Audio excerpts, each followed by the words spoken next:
안녕하십니까 편파티 시청자 여러분. 여러분의 활기찬 한 주를 열어드리는 봉작가 익사라이브 봉작가입니다. 안녕하십니까. 매주 월요일 여러분과 함께하고 있습니다. 오늘은 지난주까지 아침에 했고요. 오늘은 저녁 8시 여러분을 찾아뵙고 있습니다. 오늘 두 분 모셨는데요.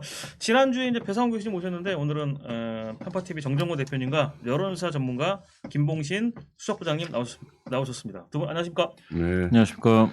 예, 배상훈 선생이 오늘 급한 개인 사정이 생겨가지고 깍두기로 대타를 뛰게 된 정종근이라고 합니다. 깍두기인가요? 예, 깍두기입니다. 네, 예. 오늘 그리고 6시부터 이제 뭐 4단계라서 예. 두 사람 이상 모이면 안 돼서 저희도 이제 마스크를 끼고 여기도 있고 뭐 이것도 있고 네, 예, 이것도 진행하도록 있죠. 하겠습니다. 예. 여러분 안녕하십니까? 오늘은 2022년 대선 관련 얘기를 나누려고 하는데요. 더불어민주당 주말 예비 경선 결과를 발표했습니다. 2명이 컷오프되고 6명의 주자가 이제 본선으로 가게 되는데요. 그리고 대선 예비 후보 접수 첫날에 보수 야권에서는 윤석열 전 총장과 유승민 전 의원이 등록했다고 합니다. 이제 본격적으로 이제 경선이 시작되고 이제 대선 레이스가 시작이 됐습니다. 그 와중에 이제 일본에서는 이제 한국의 대선을 이란전, 그러니까 뭐 한일전이라고 했다고 해서 이제 눈길을 끌고 있는데요. 이런 내용 다 포함해가지고 저희가 오늘 한꺼번에 얘기하도록 하겠습니다. 자, 먼저 어제 더불어민주당 예비 경선 6명이 확정됐다는 소식인데요. 8명의 주자 중 2명이 컷오프 된 거죠. 2명 컷오프 누군지 아시죠? 6명 확정이 됐고요. 2명은 양승조, 강원도의 힘과 충청도의 힘이 탈락을 했죠. 최무선 지사 2분 탈락했는데요. 현역 도지사 2분이 탈락했는데 이에 대해 전반적으로 또 어떻게 보시나요?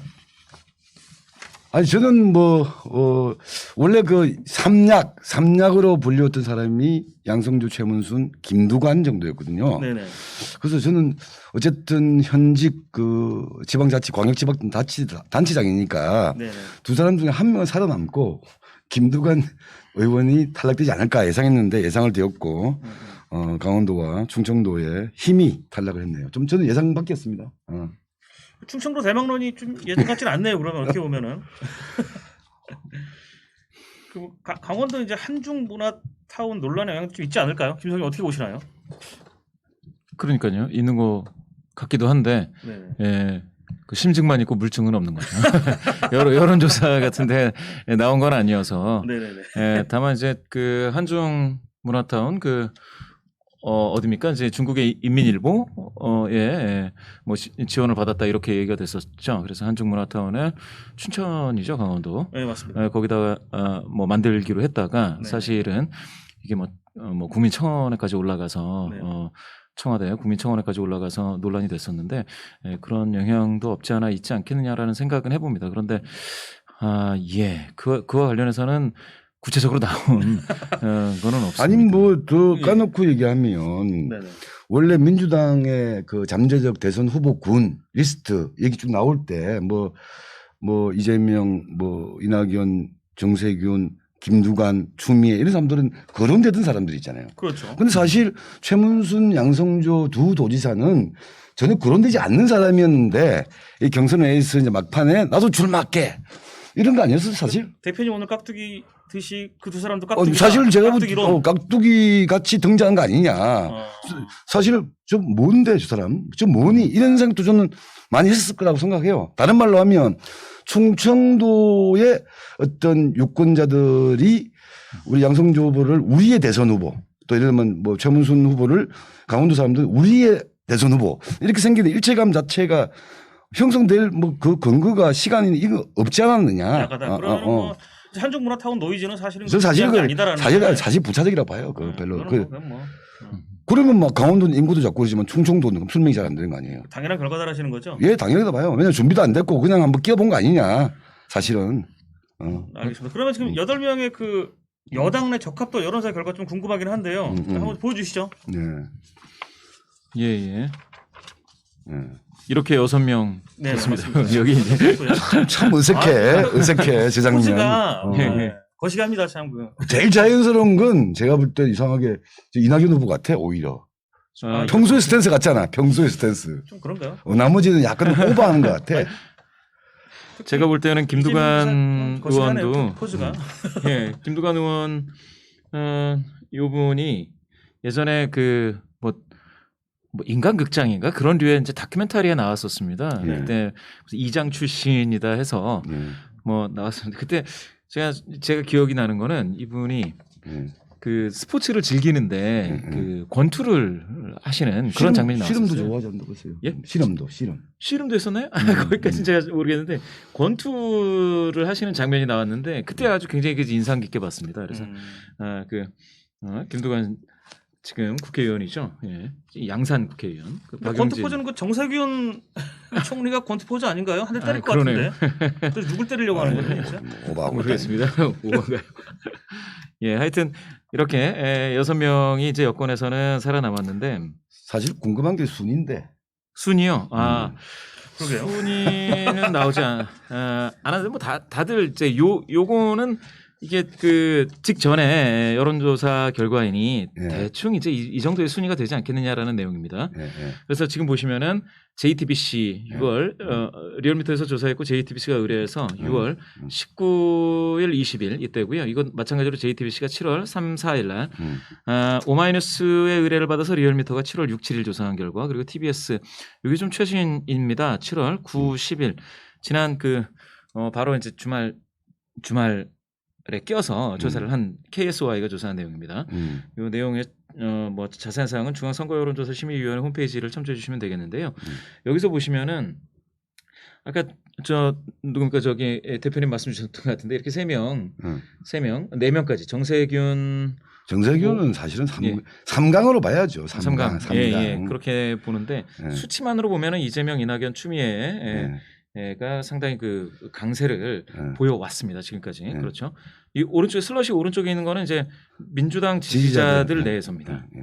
이걸 한번 보시면은 민주당 지지자 내에서 이재명 지사가 6월 19, 20일 날은 57.3, 7월 3에서 4일은 48.3 이게 좀 빠졌네. 많이 떨어졌죠. 그런데 이제 7월 6, 7일에는 50.3으로 다시 회복을 하고 있는 듯한 그런 모습을 보였고요.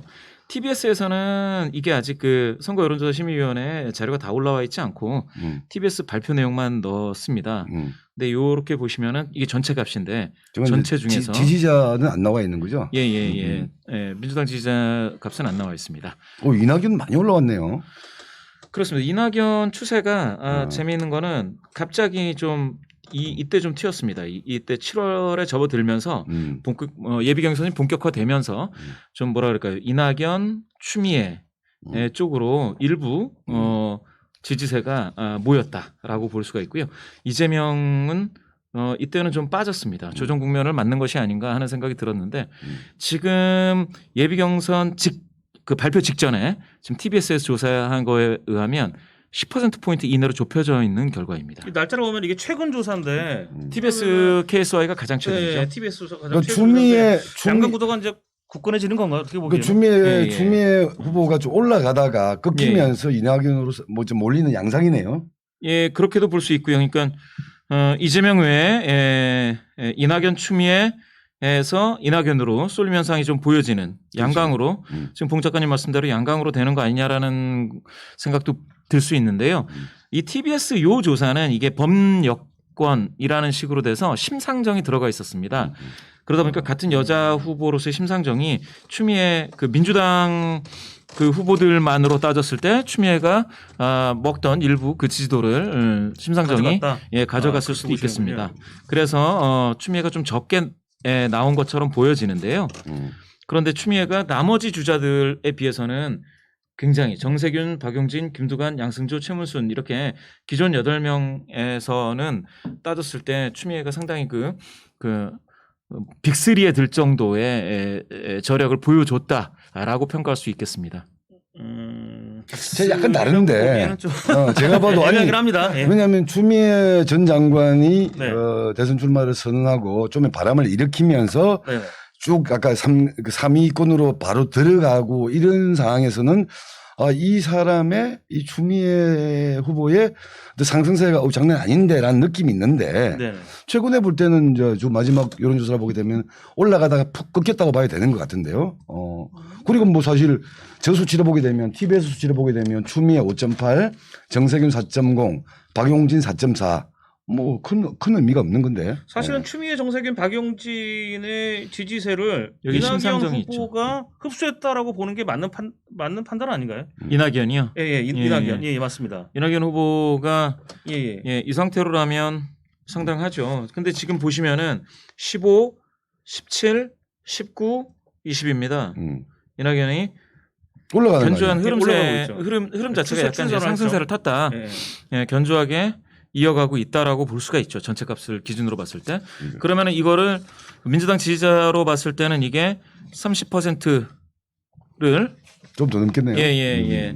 맞습니다. 30% 넘어간 거 아니겠느냐? 아니 그러면 보여지는 사실 거죠? 우리는 뭐 어디 보니까 뭐 민주당에서 예비 경선 후보 순위에 대해서 허위 예. 사실을 유포할 경우 법적 조치를 취하겠다까지 협박까지 했던데 우리는 모르잖아. 예. 근데 여론조사를 보게 되면 대충 그 순위가 저 순위하고 비슷하겠네요. 그럼 추정하겠는 거죠, 추정. 예, 추정하자면 예. 전체 추세로 보면은 이제 결국 이제 더불어민주당의 6명 주자는 이제 본경선으로 가게 되면은 본경선 과정에서 이제 이재명 지사 대 이제 반 이재명 연대의 대결이 이루어지지 않을까 싶거든요. 어떻게 보시나요? 일단은 제가 봤을 때 이거 한번 보여드리면은 사실은 뭐 JTBC의 7월 또 오마이뉴스의 7월 6, 7일, 3, 4일, 6, 7일 이 두 가지를 기준으로 보면 사실은 추미애까지 있지 않습니까? 빅3까지는 이게 사실은 약간 좀 그래도 수치가 읽을만한데 이거 뭐 나머지 저 분들 후보분들한테 좀 신뢰되는 결례죠. 신뢰 말씀인데 우리 그런 거 신경 써야 됩니까? 예. 우리 방송에서? 그런가요? 예. 이게 사실은 이 나머지 5분들의 물론 2분이서 이제 탈락을 했다라고 되어 있지만 사실은 나머지 이 3분 포함해서 전부 다 이게 이 숫자 자체가 오차범위 안에 들어와 있어요. 그래서 이게 이 격차가 이 5분 간의 격차가 있다고도 할 수 없지만 이 5분들이 사실은 누구 2명을 여기 5명 중에서 2명을 탈락시킨다라는 것도 약간 좀 뭐라고 해야 되나 좀 룰이 있어서 그랬지만 이것만 보자면 다른 사람이 빠졌어도 전혀 이상하지 않는. 맞습니다. 그러니까 이변이 아닌. 맞습니다. 이게 이 중에서 누구를 골라낸다라는 것 자체가 상당히 좀 곤혹스러운 그런 상황이 아니었을까도 싶고요. 그래서 이게 뭐 더불어민주당 내부적인 룰이 당연히 이제 지켜져야 되는 룰이었겠지만 이렇게 보면은 탈락하신 분들도 뭐랄까 약간 좀 억울하셨을 것도 같아요.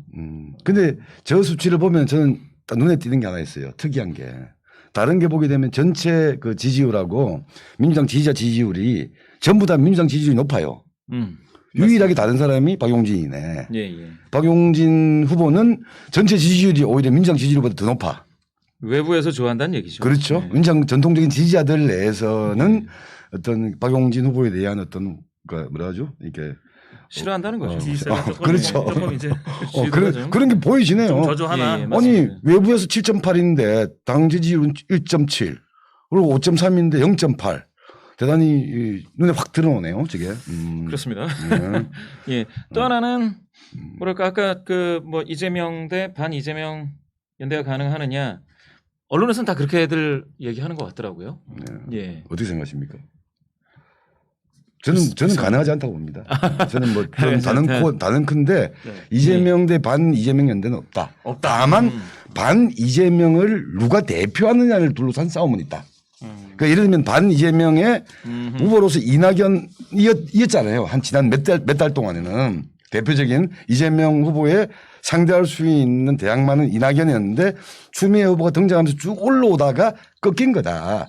그래서 이재명 후보에 맞설 수 있는 제1후보가 누구냐를 둘러싼 싸움과 경쟁은 있을지언정 이낙연, 추미애, 박용진, 김두관 이들의 연대는 제가 볼 때 구조적으로 불가능해요. 예를 들면 박용진이 무슨 반 이재명 연대에 불가능하지만 그 외부에서 볼 때는 사실은 이재명과 반 이재명 연대로 볼 수도 있을 것 같은데요.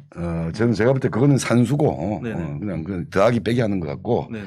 그러니까 박용진 후보 같은 사람이 왜 반 이재명 연대에 내가 볼 때는 그 숟가락을 얹겠어요. 별로 이 사람은 자신의 어떤 존재감과 이거를 드러내고 그 캐파를 확인해서 다음을 나가기 위한 선수인데 이재명과 반 이재명이라고 하는 거기에 어디 얹어서 원오브 댐으로 안 갈 것 같거든요. 제 생각으로. 처음 이제 경선 시작할 때 보면은 그 이제 언론에도 많이 나왔지만 반 이재명 연대로 결집을 했다. 이렇게도 많이 얘기를 하긴 했거든요. 그게 이제 이어지지는 않을 것이라는 말씀입니다. 뭐 언론에 대한 신뢰가 이렇게 높았습니까, 뭐, 황 작가님? 아니, 저는 아니지만 여기 시청자들이 이제 결국 이제 언론에서 많이 접할 텐데 언론을 보게 되면은 그렇지 않을까라고 이제 말씀을 좀 드렸습니다. 그리고 뭐 정종건 대표님 말씀도 일부 맞는 것은 오마이뉴스를 기준으로 봤을 때 이재명 지사가 전체에서 32를 먹었을 때 더불어민주당 지지자 내에서는 50이었지 않습니까? 그러면 지금 29, TBS에서 29.7이었다면 50에서 내렸다는 거죠. 50보다 떨어졌을 수가 있거든요. 그렇게 따지면은 결선 투표로 간다 치면 사실 이재명 지사가 50을 못 먹어서 결선으로 간다 치면 나머지 5명 중에 누가 2등으로 갈 수 있느냐 이 싸움이 좀 치열해질 수도 있겠네요. 흥미진진하네요. 예. 뭐 별로 흥미는 없는데 저는. 수능 일정 한번 보여주시죠. 관심 없으시군요, 대표님. 우리 관심은 있는데 흥미진진하지 않다. 우리 봉 작가님과 정해줘. 대표님 치열한 아닙니다. 저는 뭐 재미있습니다. 이재명 저는 이제 이재명 반 이재명 연대에서 누군가는 그 여기서 이제 추미애 전 장관의 역할이 어떻게 되느냐 반 이재명 연대 쪽이냐 아니면 뭐 명추 연대 이렇게 사실 뭐 정종건 대표님 말씀대로 이게 진짜 언론 용어인데 여기에 이제 추미애 전 장관이 이제 이쪽으로 가서 명추 연대가 되느냐 아니면은 이제 삼각구도가 되느냐 이런 얘기들이 일부 있었던 것 같습니다. 그런데 이 결선 투표까지 가느냐 마느냐를 결정짓는 본경선의 이제 전국 순회 또 발표 일정을 보면 3번의 슈퍼위크가 있지 않습니까? 그러면은 대전 충남 세종 충북 그리고 대구 경북 강원까지 마친 다음에 1차 결과 발표가 되고요. 그다음에 제주, 광주, 전남, 전북, 부산, 울산, 경남, 인천까지 해서 2차 또 발표가 됩니다. 이게 8월 중순, 8월 15일 그리고 8월 29일 이렇게 2번 8월 중에 2번의 슈퍼위크가 있고 9월 초에 경기하고 서울 가장 또 인구수도 많은 곳에서 발표 마지막 결과가 나오는데 이걸 통해서 이재명 지사가 50%를 넘으면 그냥 여기서 끝이고 아니면 아니면은 결선입니다. 제가 볼 때는 두 가지인데요. 지금 저 일정이 그대로 갈 거냐의 문제에서 지금 일정? 방역 4단계라거나 코로나 확산세가 세지고 있는 상황에서 다시 저 경선 연기론이 지금 올라오고 있는 거고 이번에는 지금 이재명 후보 외에는 전부 다 경선 연기 입장으로 지금 약간 코멘트를 하고 있단 말입니다. 그래서 약간 명분도 있는 것 같고 그래서 저 일정으로 갈 수 있을 것인가에 대해서 아직은 약간 퀘스천 마크 아직 확정적이지 않은 것 같다라는 게 판단이고 두 번째 저 스케줄대로 하게 되면 저 스케줄은 제가 볼 때는 이재명 50% 돌파에 심각한 제가 볼 때는 약점이 될 것 같아요. 약점이다. 왜냐하면 이재명 후보의 강점은 서울 경기 수도권이잖아요. 수도권은 제일 마지막에 간단 말이야. 그러면 밑에서 올라오면서 대세론을 형성하면서 쭉 가야 되는데 대세론을 형성할 수 있는 이재명 후보의 주 기반이었던 수도권은 제일 마지막이기 때문에 오히려 저기 뭐 예를 들어서 뭐 대전 충청권 지역 이 전남권 지역에서 이재명 후보가 대세론을 형성할 수 있느냐. 아직은 그렇게 보이지 않잖아요. 그러면서 이제 저 일정으로 보게 되면 결선 가는 분위기라고 봐야 되는 것 같아요. 그렇죠. 결선은 갈 수밖에 없다는 말씀이잖아요. 그렇죠. 저 생각으로는. 뭐 그럴 수 있겠네요. 결선을 갈 수도 있겠다. 그런데 이제 두 가지 아까 말씀 주셨던 그 대표님 말씀 주셨다시피 그 반 이재명 연대가 연대로서 결속력을 갖기 어렵다 이 일정 그런 주장도 있긴 있습니다. 왜냐하면 반 이재명 연대가 연대로서 존재하려면 한 번 뚜껑을 탁 여는 열심히 하고 한 번 뚜껑을 탁 여는 그런 이벤트여야 되는데 지금 3번에 걸쳐서 그 발표를 하다 보니 중간중간 과거에 그 노무현 그 후보가 그 뭡니까 대통령 그 후보가 됐던 그 전국 순회 경선과 비교해서 본다면 그때도 중간중간 많은 그 주자들이 이제 주저앉았거든요. 그렇죠. 광주 전남을 치고 올라오면서 당시에 노무현 바람이 확 불었을 때에 그때 이제 이인재 그때 같이 이제 경선 주자로 있던 이인재가 주저앉아 버렸잖아요. 그래서 마지막에 서울까지 올라올 때는 음. 노무현 음. 그다음에 정동영 둘만이 남았고 노무현이 이제 그 민주당의 후보가 되는 그런 과정이었는데 그 과정을 보면 이때에도 그러면 지금 6명 중에 뭐 5명이 되고 뭐 4명이 되고 이렇게 사람이 줄어들 수 있고 그 지지세가 사실은 역동적으로 분산되어 가는 과정이 될 거다. 그러면 그렇게 떨어져 나가는 후보들의 지지세를 나머지 연대가 공고하다면 이 반 이재명 연대가 공고하다면 누군가 한 명을 중심으로 해서 계속해서 그죠. 뭉쳐져야 될 텐데 눈덩이처럼 불려가야 그렇죠. 되는데 흡수해야 되는데 한쪽으로 뭉쳐가야 되는데 그게 아니고 이재명 쪽으로도 분산될 가능성이 있다라고 점치는 사람들이 있습니다. 맞습니다. 이와 같이 이제 슈퍼위크가 3번이나 있는 이런 과정이 된다면 그거는 분산돼서 그렇다면 이재명은 그러면 지금 6명에서 5명 되고 4명 되고 3명 되고 2명 됐을 때에 결국 이재명은 50%를 넘을 거 아니겠느냐 이런 예측을 하는 사람도 있더라고요. 뭐 가능하다고 봅니다. 가능성 저도 가능성이 있는 시나리오라고 근데 봐요. 일단 아까 본경선 전국 순회 일정 자체가 지금 이 코로나 이런 4차 유행 국면에서 그런 예. 어떤 이런 대중적 퍼포먼스가 이루어지는 그런 역할들 분위기들을 조성하기가 좀 쉽지 않은 조건이라는 게 있는 것 같고 아까 그래서 일정 자체도 어떻게 좀 약간 유동적인 것도 있고 예. 제가 볼 때는 이 6명 후보 중에서 저는 뭐 제 개인적으로 볼 때는 주목하는 사람이 정세균 후보예요. 정세균. 정세균 후보가 중간에 스톱을 하면서 이낙연 지지를 선언할 거냐. 예. 그런 게 좀 변수가 있지 않을까 저는 제 느낌으로는 그런 뭐 정도. 그게 이낙연 연대 아닌가요? 아니 반 이재명 연대 아닌가요? 결국 이제 이낙연 후보 중심으로 이제 가지 않을까라는 이제 그런 말씀하시는 것 같아요. 그런데 명추 연대라고 하는 아까 뭐 이거는 제가 볼 때는 아직은 가능성이 좀 낮다. 아니 까놓고 얘기하면 대놓고 얘기하면 어차피 이재명과 소위 말하는 문파 강경파들 소위 말하는 예. 뭐 흔히 말하는 비속어라고 하는 문파 강경파. 대깨문들 대깨문들과는 일정하게 화해하기 힘든 관계라고 보고 있는 거고 예. 그래도 이재명은 그렇다 치고 추미애의 지지 기반 중에 하나가 이 문파 강경파들 대깨문이라고 보여지는데 이들의 연대라는 게 이렇게 쉽지 않을 것 같다라고 저는 봅니다. 저는 좀 아니, 다른 본다는 생각인데. 거죠. 바람도 아니고. 예. 대깨문의 영향력을 어떻게 보시나요? 너무 돌직구 했나요? 아니, 대깨문 영향력 뭐 저는 뭐 유권자 비중으로 치면 최대한 10% 정도 보고 있습니다. 후보 경선에서 봤을 때요. 뭐 제가 볼 때는 10% 정도 보고 있습니다. 10% 정도. 10%가 예를 들면 뭐 지금 추미애 후보의 지지율에 일정하게 반영되어 있는 것 같고 물론 10%가 뭐 똘똘말이 돼가지고 일사불란한 건 아니잖아요. 그러니까 거기서 지금 추미애 후보가 많이 나올 때 민주당에서 한 10% 정도 나오잖아요. 그리고 전체 국민에서는 한 7, 8%까지 왔다 갔다 하는 거고 여기에 상당히 투영되어 있는 거 아니냐.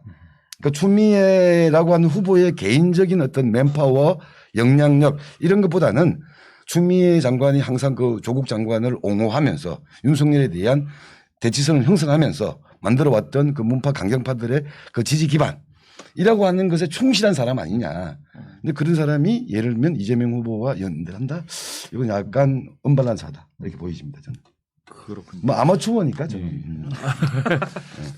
뭐 그쪽의 내부 사정은 누구도 잘 알 수 없을 텐데 일단 자기들도 모를 거예요. 예, 연대를 한다 뭐 이런 얘기는 안 하는 것 같아요. 아까 그 말씀하셨던 봉 작가님도 뭐 이낙연 정세균 연대가 있지 않겠냐 뭐 그런 말씀하시는데 정세균 쪽에서는 그거 공식적으로 거부했던 것 같습니다. 또 이제 뭡니까 명추 연대 이렇게 얘기하는 뭐 그 경우도 사실은 정정권 대표님 말씀대로 그게 공식적으로 연대다 이렇게 나오지는 않는 것 같은데 저는 근데 약간 좀 다른 거는 그 어쨌든 간에 누군가가 이제 그 1등, 2등 하게 되면 재편되는 과정은 있지 않겠느냐. 당연하죠. 예. 1등이 세면 1등을 견제하려고 하는 나머지 사람들끼리의 1등 그렇죠. 견제에 대한 어떤 협조 관계 이건 있을 수 있겠죠. 약간. 그리고 또 하나는 그 민주당 주자 6분들도 그렇게 생각하실지 어쩔지 모르겠는데 방금 말씀하셨던 그 문팬 그 지지자로서의 문파라고 하는 그런 어떤 그 민주당 지지자들 있지 않습니까? 이런 분들은 그 사실은 본선에서의 승리 있지 않습니까? 결국 이제 대통령이 되느냐 마느냐 요거에 대한 저울질이 가장 큰 것 같아요. 그렇게 따지자면 저는 아까 말씀하셨던 이재명과 추미애 연대도 불가능하지는 않을 거다. 그러니까 뭐 우리- 이런 생각을 하고 우리 저 있습니다. 김수석께서는 이게 여론조사 전문가이시고 또 공적인 기관이 있다 보니까 말씀을 참 조심스럽게 하시는 것 같고 저는 그런 게 없어서 좀 말을 시켰죠. 아니 그렇게 말하면 네네. 송영길 대표가 왜 대깨문이라는 용어를 쓰면서 그 공식적인 언론의 인터뷰에서 과거 이 대깨문의 행태가 내부 칼질하다가 칼싸움하다가 적을 이롭게 하는 이적 행위를 할 수도 있는 거다라는 표현까지 썼느냐. 예, 예. 그만큼 뭐 예를 들면 이재명과 나머지 그 문파 강경파들의 갈등이 자해 수준이 될 수 있다라는 우려를 아니 당 대표가 공식 표명한 거 아니에요. 어디서 뭐 사람이 저같이 지나가는 일반 시민도 아니고 그런 의미에서 그 갈등이라고 하는 게 대단히 우리가 생각하는 것보다 훨씬 더 이게 치열하고 이 피비린내가 나는 그런 위험성이 있다라는 이야기를 하는 거 아니냐. 경선 과정에서 아. 첨예하게 대립을 할 수 있다. 그러니까 당 대표가 그런 공개적인 경고나 이런 거 하는 거 아니냐. 이거 제 이야기가 아니고 안 그러면 송영길 대표가 약간 이게 뭐 정신줄 놓은 것도 아니잖아요. 그럼 반 이재명 연대의 중심에 이제 대깨문이 있다라는 말씀이시잖아요. 그렇죠. 그 다 결국에는- 우리 대한민국 국민들 대부분이 아는 거 아닌가? 알겠습니다. 죄송합니다. 아닙니다. 저만 알고 있었던 보안상이었구나. 이거 혹시납니다. 네. 자, 더불어민주당 예비 경선 앞으로 좀 지켜보도록 하고요. 자, 네. 오늘의 주제로 다시 돌아온다면은 자, 일본에서는 이번 한국 대통령 선거에 관심이 겁나 많은 것 같습니다. 자, 그러면서 일본에 대한 관점, 역사 문제 등에 대해 특히 이제 스포트라이트를 집중하고 있는 탄데요. 뭐 심지어는 뭐 이란전, 그러니까 이제 한일전이라는 말까지 나온다고 하는데 먼저 지난주에 보셨던 화면 잠깐 보시겠습니다. 잠깐 보여주시죠. 이재명 지사가 이제 올해 3월 30일에 일본이 과거를 부정하고 역사를 왜곡하며 스스로 고립을 자초한다면 머지않아 후진 국가로 전락하게 될 것이라고 비판했다 합니다.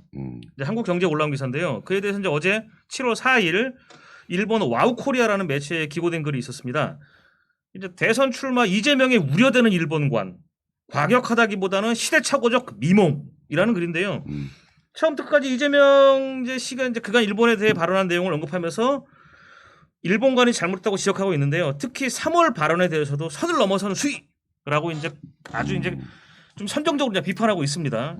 예, 저희가 이제 사파를 보시면 알겠는데 사파의 진한 실루엣은 윤석열 전 총장인 것 같고요. 흐린 실루엣으로 뒤에 있는 사람은 이재명 지사인 것 같은데 이재명 지사에 대한 기사인데 윤석열 총장까지 넣었습니다.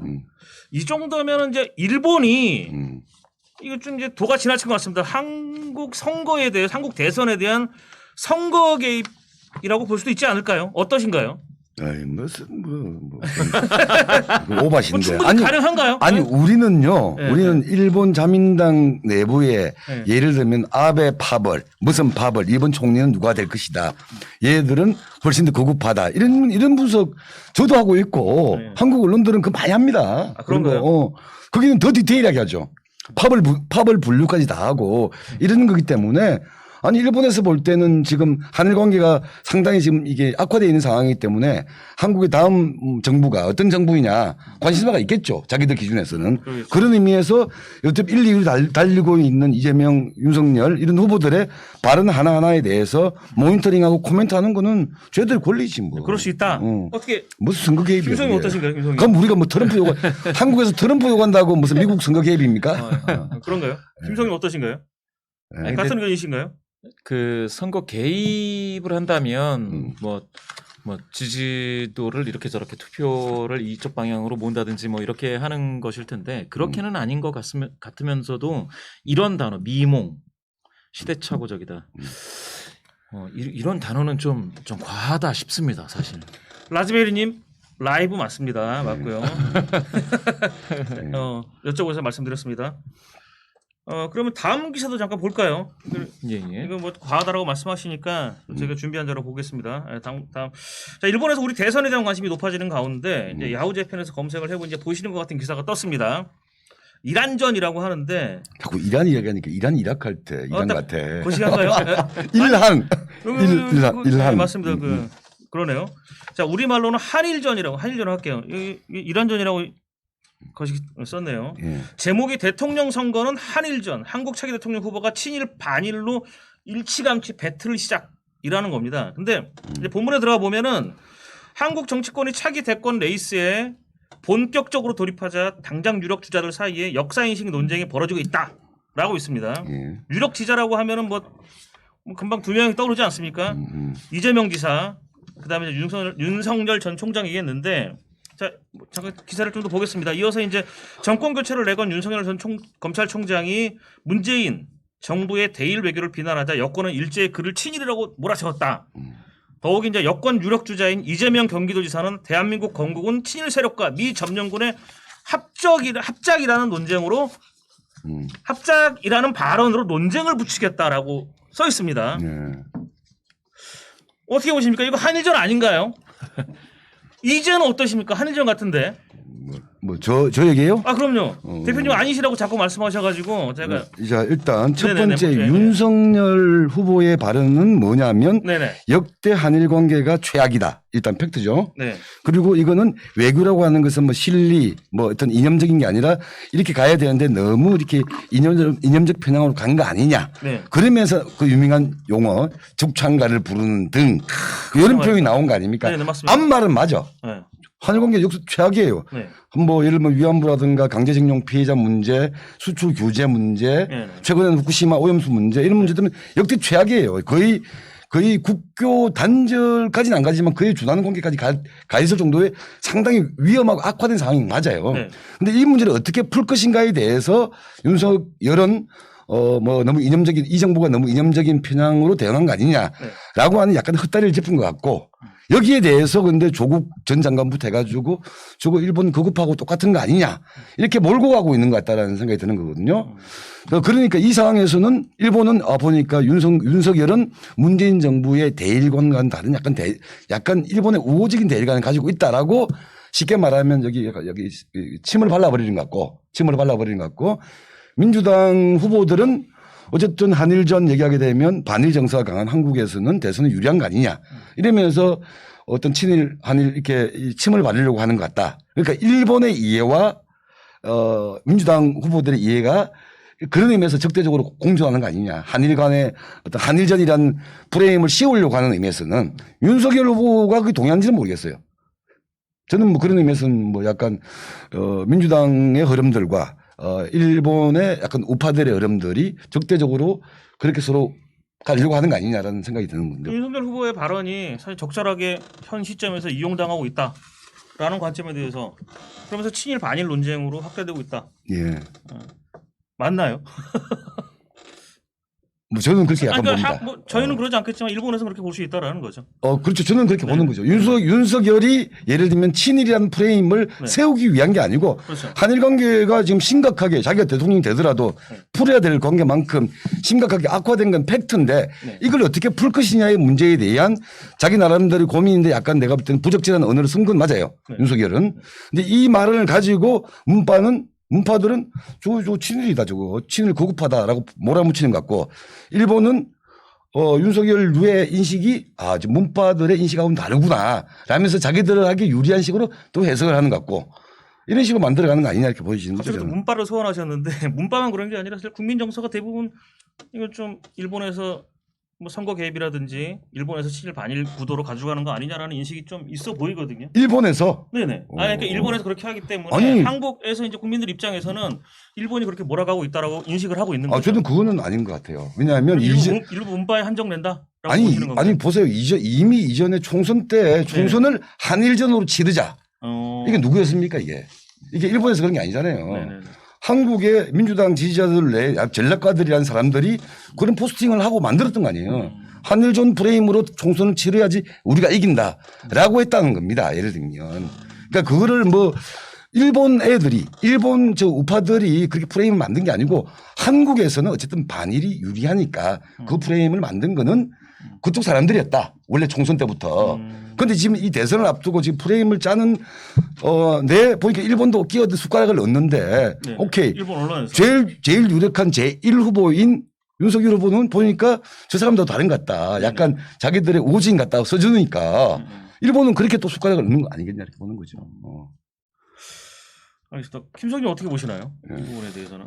일단 이제 여러 가지가 있는데요. 방금 뭐 대표님 말씀도 정정화 대표님 말씀도 맞는 측면이 있습니다. 그런데 제가 봤을 때 요거 한번 보시겠습니까?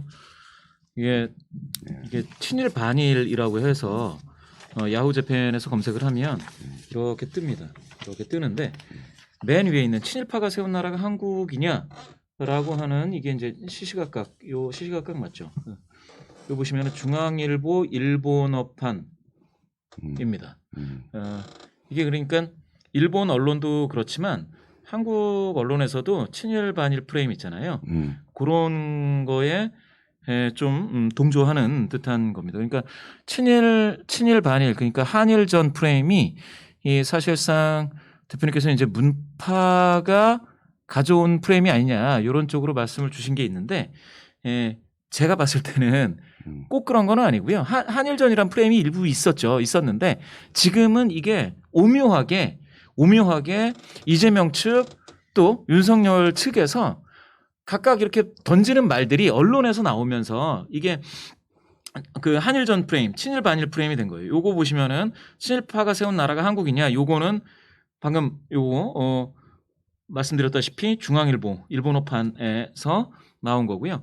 나머지는 와우코리아 이거 일본 매체죠. FNN 마찬가지고 여기면 JB 프레스 이렇게 나오는데 여기에서 내용을 보시면 이제는 후쿠시마 원전 처리소 발언 있잖아요. 예. 이게 저기 윤석열 예. 총장 발언이지 않습니까? 이런 내용도 나오고 그다음에 이제 친일을 일본에서는 친일 사냥이라고 하나 봐요. 친일 사냥.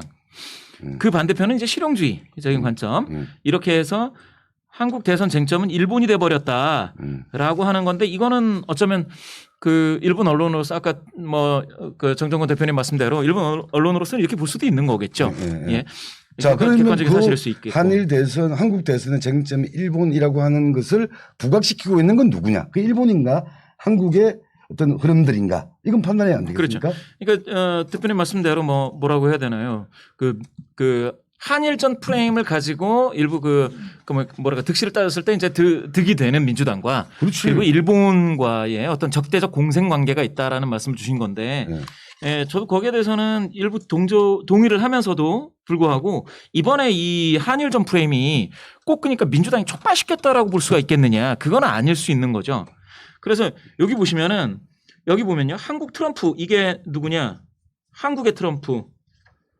여기 보면은 이재명 지사입니다. 이재명 지사인데 여기 보면은 한국의 트럼프 이렇게 나와 있습니다. 예, 위험한 역사 인식이다. 이런 식으로 나오는데 일본에 가가지고 굉장히 이게 펑 터지는 느낌은 있어요. 일본 언론이 한일전 프레임을 굉장히 친일 반일 프레임을 굉장히 크게 가져갔다라는 거고 제가 생각했을 때는 이재명 지사의 경우에는 사실은 이재명 지사나 윤석열 그 전 총장이나 둘 다 그 개인적인 부분에 있어서 이제 해명을 해라 말아라 하는 그런 얘기들이 있었지 않습니까? 그 프레임에서 이제 벗어나고 싶은데 출구가 될 만한 것을 찾은 거죠. 또 이재명 지사 같은 경우에는 이제 기본소득을 약간 이제 못하게 하는 거죠. 전면에 걸었다가 뒤로 살짝 뺐지 않습니까? 그리고 이제 성장론이 나오는 상황에서 거기에 대한 무엇일까 사람들이 관심을 갖는 것을 새로운 쪽으로 리포커싱을 한다면 이게 바로 한일과 관련된 친일 반일 요거과 관련된 것에서 얻을 수 있는 베네핏이 있다고도 볼 수 있겠죠. 또 윤석열 전 총장도 마찬가지라고 보여지는 게 윤석열의 이점은 뭐죠? 엑스파일에서 벗어나는 것과 하나 두 번째는 윤석열 전 총장이 항상 좀 뭐라고 해야 되나 중도 확장력을 얘기를 많이 했지 않습니까? 그런데 지금에 와서는 사실은 구심력을 발휘할 수 없는 그 보수 결집력과 구심력을 발휘하지 못하고 나서 그리고 나서 중도 확장력을 먼저 얘기하기는 쉽지 않아서 제가 봤을 때는 진영이 이제 결집력을 위해서 이런 쪽으로 더 강화시켰을 수도 있겠다라고 생각을 합니다. 제가 아마추어로서 아주 단순하게 물어볼게요. 예.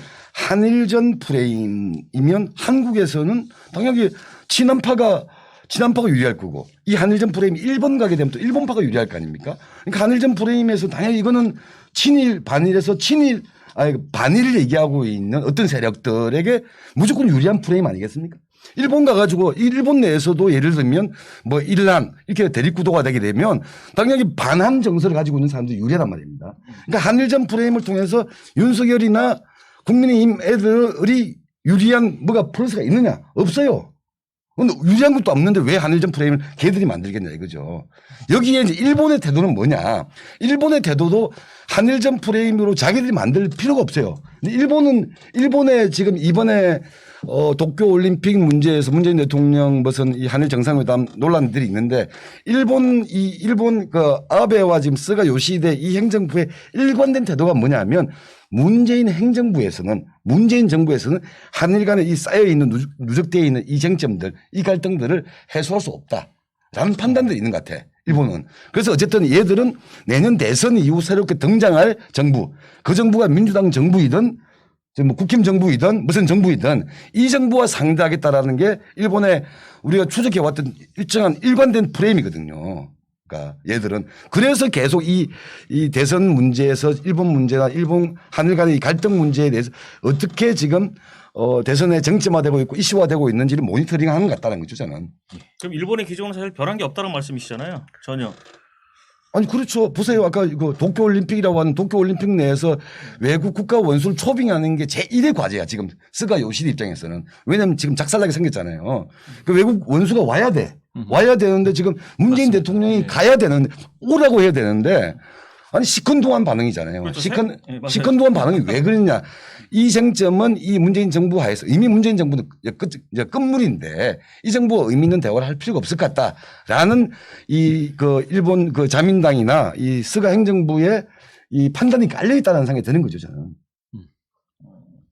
말씀대로 이제 일본의 태도는 뭐 변수라기보다는 어떻게 보면 상수인 것 같은데 저는 이제 요 표에서 보면 말씀 주신 것처럼 뭡니까 노재팬 보이콧 요 불매운동 여기에 대해서는 참여하겠다라는 응답이 항상 많았습니다. 다시 해서 대표님 정확히 말씀 주신 것처럼 만약에 한일전 프레임으로 갈 것 같으면 사실은 반일 측에 서 있는 사람들이 무조건 유리하게 그렇죠. 되는 거죠. 무조건 유리하죠. 네. 그런데 여기서 보시면은 이게 이제 그 뭡니까 지소미아 있지 않습니까? 지소미아 관련해서 이거는 이제 갤럽의 조사인데 2019년 11월에 조사한 거로서 한일 군사 정보 보호 협정 그 지소미아 종료 결정에 대해서 잘한 일이라고 하는 응답이 전체의 이제 한 절반이었습니다.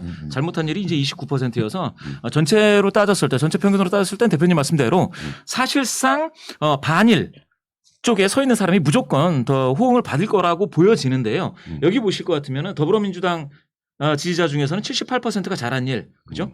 그런데 자유한국당 지지자 중에서는 70%가 잘못한 일이라고 응답을 하는 등 그 정치적 균열 구조에 의해서 친일 반일이 확 갈라지는 양상을 보이거든요. 즉 다시 얘기해서 보수 후보가 지금 윤석열 후보 같은 경우에 가령 지금은 국민의힘으로 입당을 준비하고 있는 상황이라면 그쪽 그 지지자들에게서는 확고하게 무엇인가 뭐 이게 꼭 친일은 아닐 것 같아요. 친일이라고 하면 또 당연하죠. 윤석열 당연하죠. 그 말씀 잘하셨는데 이거는 친일 친일이라고 프레임을 나눌 수 있는 아닌 구조가 거죠. 아니에요. 왜냐하면 이 지소미아 그쵸. 문제는 여기 누가 끼어 있냐면 미국이 끼어 있잖아요. 미국은 한국 정부에 대해서 지소미아 종료로 가는 것은 잘못됐다라고 세게 메시지를 아주 세게 가 있잖아요. 결국 한국이 굴복을 했잖아요. 그런 의미에서는. 그런 의미에서 한일 군사정보보호협정이라고 하는 저 지소미아 문제를 둘러싸고 찬반을 나눴을 때 이게 친일 반일 프레임하고 일치하지 않는 거는 바로 한국의 제일 센 친미 세력. 그렇죠. 친미라고 하는 것에 대해서 부담을 가지는 사람들이 있는 거지. 예. 그런 의미에서 본다면 이제 윤석열 전 총장이 뭐 꼭 친일을 두둔한다거나 친일이라고 이렇게 낙인을 찍을 이유는 없겠지만 분명한 거는 지금에 있어서의 이제 정부의 스탠스라든지 이런 외교에 있어서 그 태도를 지적을 하고 있는 거지 않습니까? 그렇죠. 그게 문제인 거죠. 윤석열은 친일 프레임보다는 문재인 정부의 한일 관계라고는 외교 문제를 처리한 방식에 대한 비판 그렇죠. 스탠스죠. 비판을 가지고 있는 것이죠. 그렇게 따지고 봤을 때 제 생각에는 그러니까 윤석열 전 총장이 굉장히 좀 어려운 선택을 하고 있다. 왜냐하면 친일의 프레임에 갇힐 수도 있고 그렇지 않습니까? 그리고 그렇죠. 이제 안보보수라는 또 그 전통적인 안보보수로 회귀한다라는 그런 비판에 직면할 수도 있는 것이고요. 여러 가지 문제가 있음에도 불구하고 이런 스탠스를 취한다라는 것 자체가 사실은 최근에 엑스파일 논란이라든지 이런 것들을 리포커싱하기 위해서 스스로 좀 빠져나가기 위한 출구 전략이 아닐까 하는 생각은 좀 해봤고요. 그런 의미에서 두 후보가 공히 이 한일전 프레임 있지 않습니까? 친일 반일 프레임에 어쨌건 간에 발을 담그고 있는 건데 지금에 있어서는 사실은 이재명 지사도 빠져나와야 될 출구가 필요했던 것이고 윤석열 전 총장도 마찬가지라고 한다면 지금 이 프레임은 앞으로 당분간 공고화되지 않을까 하는 생각을 하게 된다라는 겁니다. 글쎄요. 아니, 예를 들면 저는 묻고 싶은 게 뭐냐면 지금 3대 이슈라고 하잖아요. 3대 이슈. 한일 간의 이 핵심 이슈가 그 위안부 강제징용공 재판 대법원 재판 판결과 관련된 이슈가 하나 있고 그렇죠. 수출 부품 소재 그렇죠. 그 관련된 수출 규제와 관련된 쟁점들 예, 예. 이게 벌써 이건 2, 3년 된 쟁점들이에요. 그리고 최근에는 후쿠시마 오염수 방류 문제가 있는 거잖아요. 예, 예. 이 문제에 대해서 일본은 욕을 할 수 있어. 일본은 욕을 할 수 있는데 예를 들면 욕을 할 수 있는 데가 우리가 할 수 있는 건 욕 말고 구체적으로 액션을 취해야 될 거 아니야. 예, 예. 후쿠시마 방류 문제에 대해서는 어쨌든 개입을 해야 될 것이고 한일 그 위안부 강제징용 판결 문제를 둘러싼 한일의 갈등 문제는 욕한다고 끝나는 게 아니잖아 지금. 예를 들면 쉽게 말하면 한국에 있는 일본 자산을 압류해서 그냥 더 한 번 더 가보든가 끝까지. 그러면 한국에 들어와 있는 일본 기업의 재산을 한국 정부에서 강제 압류를 하게 되면 일본도 대응조치 할 거예요 아마. 일본에 있는 한국 기업이라든지 그러다 보면 이제 악셀레이터가 되겠죠. 끝까지 가든가. 예를 들면 뭐 수출 그 부품 문제도 마찬가지로 지금 한국은 많이 국산화됐다고 해가지고 그럼 해결된 거냐. 해결됐으면 끝까지 가. 현재의 문제는 일본을 비판하고 이 상황들 좀 더 끝까지 갈 거냐. 이런 문제에 대한 대답을 이재명이나 민주당 후보들도 해야 된다고 나는 보는 거죠. 그래서 최근 보면은 이제 청와대에서도 이제 이번에 이제 도쿄올림픽 방일 조건으로 이제 대통령 방일 조건으로 셋 중에 하나라도 이제 협의가 가능하다면 방일을 하겠다고 했는데 그렇죠. 사실 일본에서는 아무 대답이 없잖아요. 일본은 사실 이거 협의할 생각이 없다라는 거죠. 그렇게 그렇군요. 보면은 사실 좀 지켜봐야 돼요. 어려운 문제인 것 같습니다. 아니 그러니까 이 쟁점을 가지고 일본을 비난하는 것과는 별개로 그러면 이 문제를 어떻게 해결할 것인가에 대한 해법을 이야기하면서 가는 게 정치 지도자의 몫이고 대한민국 행정부 역할 아니냐. 여기야 우리 같은 사람 할 수 있죠. 나도 저 새끼들 나쁜 놈의 새끼들 여기에 나도 할 수 있는데 여기 정치 역할을 대신하는 건 아닌 것 같다. 근데 그런 의미에 아까 말씀하셨던 윤석열 후보가 이렇게 가서 안 된다라는 이야기를 하면서 이 프레임에 발이 빠진 건 맞는 것 같은데 예. 그게 뭐 윤석열 쪽이 자기는 이제 친일파에 쓰겠다 이런 입장을 가지고 하지 않았을 거 아니겠어요? 그렇죠. 일부러는 저는 선의로 해결하게 되면 이 한일 관계는 뭔가 어쨌든 해결해야 되는데 지금 문재인 정부 해결을 못 하고 있는 것 같다. 나는 해결에 생각한다. 좋게 해석하면 그런 것 같고. 근데 제시한 건 없잖아요. 그렇지 뭐. 제시한 건 아무것도 그러니까 윤석열도 아마추어인 거지 뭐. 내가 볼 때는. 엄청 열띤 토론이 네. 진행되는 와중에 우리 최수진님께서 저만 빼고 편집장님, 봉 작가님하고 인사를 주셨습니다. 네, 우리 김몽신 수석님도 좀 앉혀 주세요. 선생님 제 편이에요. 저는 그 배상훈 선생의 대타기 때문에 배상훈 선생의 빈이라고 생각하시면 돼요. 그런가요? 허니파사님, 최수진님 반갑습니다. 예. 먼저 제가 또 인사를 드리겠습니다. 그런 거죠. 예. 알겠습니다. 아니 그러니까 이게 다시 또 이게 싹 올라오네. 그러면 싹싹 많이 올렸어요. 아니 그렇게 그러니까 한중 갈등 프레임에서 쓴다 쳐보세요. 그러면 당연히 한국에서는 반중 정도로 써야지 유지할 거 아니에요. 표에는. 예. 그러니까 한일전이라고 하는 게 당연하게 한국 편에 써가지고 일본을 욕을 하는 게 표에 유리하다는 것은 누구나 당연한 건데 그걸 누가 만들려고 하는 거냐. 그건 당연히 제가 볼 때 민주당이라고 해야죠. 그게 약간 빨려 들어간 윤석열의 헛발질과 약간의 그 발언 같은 경우에 문제점들이 있겠지만 예. 윤석열이 그걸 만들 이유는 없는 거지. 알겠습니다. 그럼 윤석열 발언이 사실 말려들었다는 말씀이네요. 전략의 실패인가요? 요건 뭐 또 다른 주제이긴 할 것 같아요. 알겠습니다. 예를 들면 뭐 점령군 해방군 논쟁이 이게 뭐 70년 전 쟁점을 가지고 논쟁하는 건데 그게 이게 뭐 칼로 두부 자르듯이 자를 수 있는 거냐. 이 문제에서는 저는 또 이견이 좀 있죠. 이 두 사람과는 생각이 다르죠. 알겠습니다. 알겠습니다. 두 분 오늘 여기까지 할까요 그러면? 예. 그 민주당 아니 뭐 1시간 해야 안 됩니까? 한 시간 더 시간도 나오고 아니 우리 배상훈 선생 없다고 너무 저 아닙니다. 깍두기 나왔다고 날리고 하려는 건 아닌데. 깍두기 나왔다고 너무 이게 참 참아 대접하시는 거 아니야? 아닙니다. 네. 예, 오늘 뭐 음. 오늘 또 뭐 코로나 때문에 코로나 4단계라 일찍 또 예. 귀가도 하셔야 되니까 예. 오늘 이쯤에 정리하도록 하고요. 자, 예. 민주당 예비 경선 예. 앞으로 계속 지켜보도록 하고요. 예. 그리고 이제 뭐 민주당 그다음에 국민의힘 동경선. 그다음에 후보 어떻게 진행되는지 그것도 같이 보도록 하겠습니다. 오늘 이 시간 여러분 시청해 주셔서 감사드리고요. 이 시간 마치도록 하겠습니다. 감사합니다. 예, 감사합니다. 네.